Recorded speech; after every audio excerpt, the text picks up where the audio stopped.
Assalamualaikum warahmatullahi wabarakatuh. Selamat datang di channel Raden Sambang.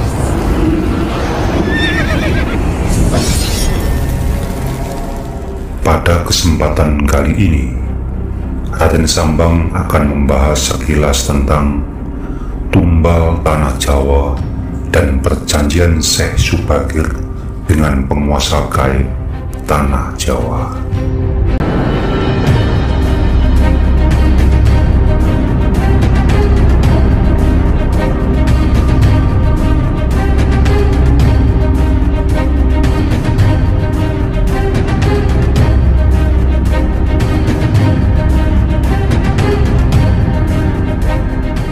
Syekh Subagir dalam berbagai literatur kuno dan masyhur di masyarakat Jawa memiliki nama asli Syekh Tambuh Ali bin Syekh Bagir, dan ada pula yang menyebutnya Syekh Maulana Muhammad Al-Bagir.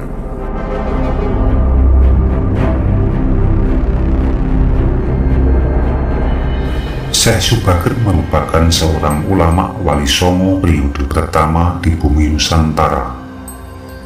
Dia dikirim oleh Sultan Muhammad Fatih, Khalifah Turki Utsmaniyah dari Istanbul, Turki, untuk menyebarkan ajaran agama Islam di wilayah Nusantara.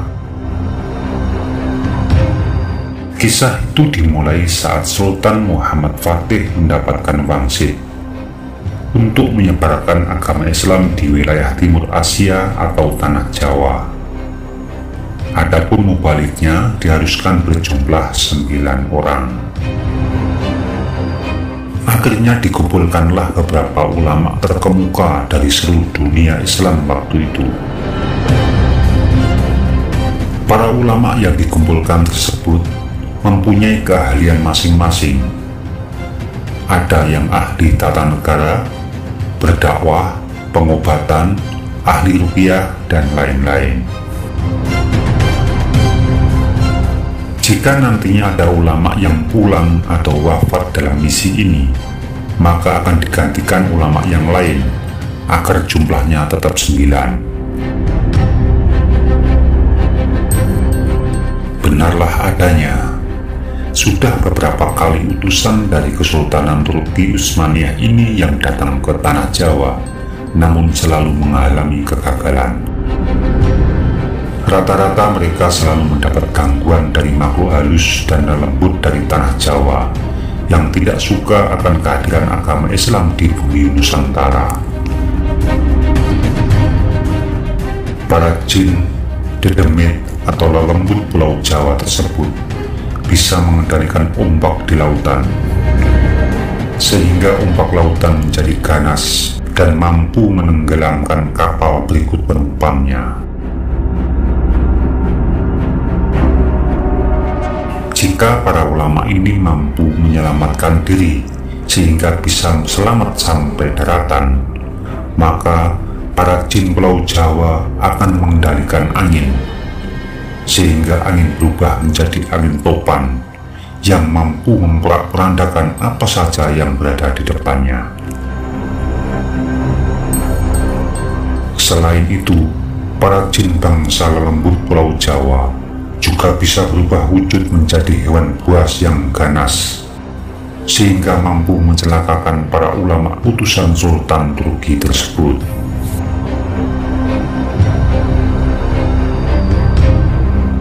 Berkali-kali utusan 9 wali didatangkan ke Pulau Jawa, namun semuanya tidak mendapatkan hasil, bahkan banyak yang tewas.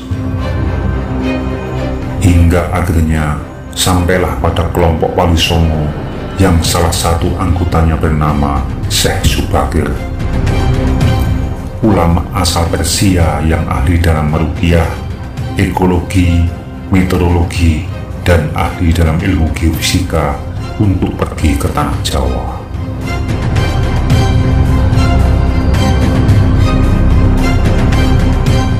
Berdasarkan babat Tanah Jawa, setelah sampai ke Nusantara, Syekh Subagir yang menguasai ilmu gaib dan dapat menerawang makhluk halus mengetahui penyebab utama kegagalan para ulama pendahulunya tersebut, yaitu karena mereka dihalangi oleh para jin dan demit penunggu tanah Jawa.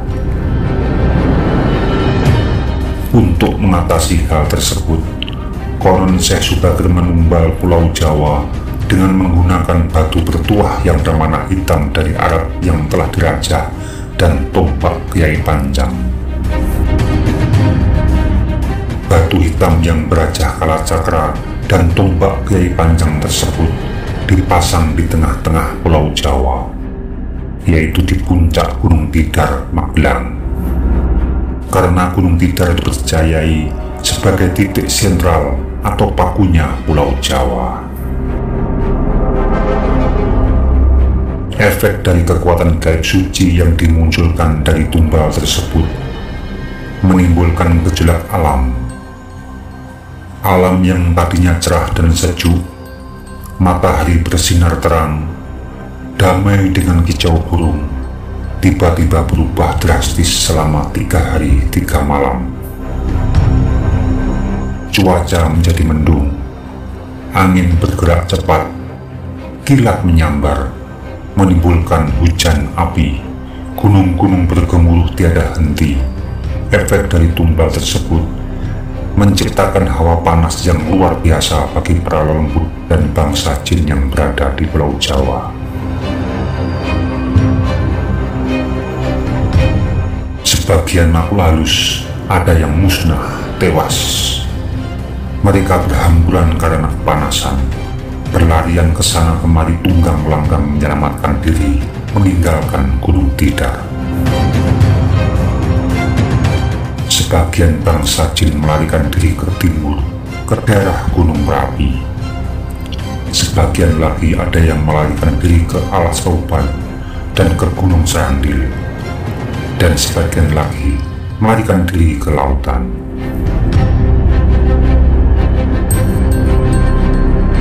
Melihat hal itu, konon Sabdo Palon, raja bangsa jin yang telah 9.000 tahun bersemayam di puncak Gunung Tidar, terusik dan keluar mencari penyebab timbulnya hawa panas bagi bangsa jin dan lembut. Sabdo Palon kemudian menghadap Syekh Subagir. Akhirnya terjadilah perdebatan antar mereka dan berujung pada adu kesaktian. Konon pertempuran antar keduanya terjadi selama 40 hari 40 malam.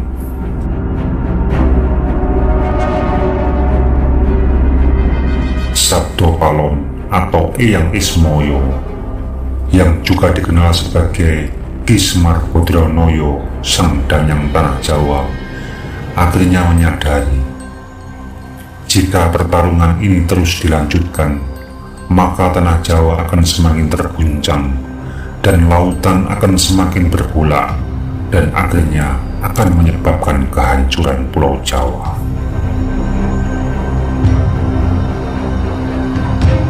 Akhirnya ia pun mengajak Syekh Subagir untuk berdamai dan berunding. Perundingan itu dilakukan di Bukit Menoreh, atau orang saat ini biasa menyebutnya Puncak Suroloyo di Yogyakarta. Di tempat ini Syekh Subagir bukan hanya berdua dengan Eyang Ismoyo, namun ada juga Astadewa, salah satu sosok jin penguasa Gunung Semeru.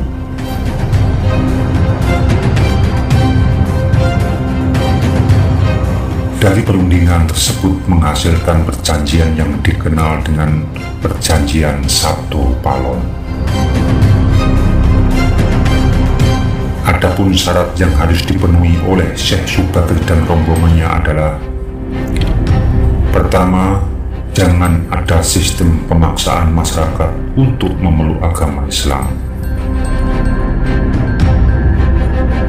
Kedua, jika hendak mendirikan tempat ibadah, jangan sampai menghilangkan unsur budaya Jawa di dalam bangunan tersebut.